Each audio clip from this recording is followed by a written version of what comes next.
Hey guys, let's see how to insert an SD card on a Tapo C615F. I have the camera here and it's pretty easy. You just need to come here to the bottom of the camera and look for this rubber flap, open it up, and you're gonna find here the slot for the microSD card.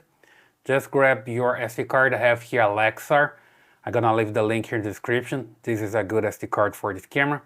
Then you just insert it here, facing up like this. And then you just use your fingernails to push the card, and you're gonna hear the camera talk to you. The SD card is not formatted. Please format it according to the app guidelines.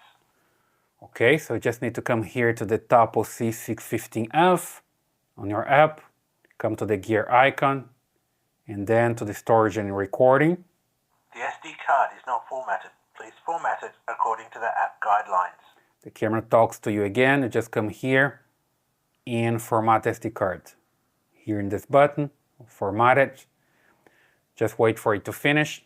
Depending on the size of the card, it's gonna take a longer time, but this one is pretty fast. You see here, format successfully. I just hit OK, and the card is good to go. All right, just make sure that I have loop recording enabled here. So basically the camera is going to record and delete the old videos and record the new ones. Super simple. Then you come back here, make sure that you have the recording schedule like this.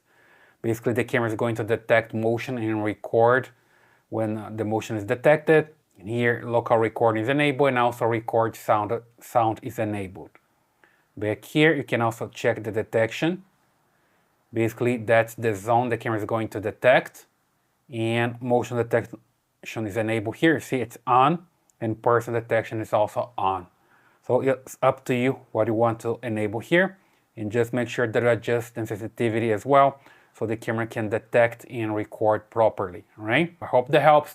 Leave your comments here, subscribe to this channel, give your thumbs up, and I see you in the next one.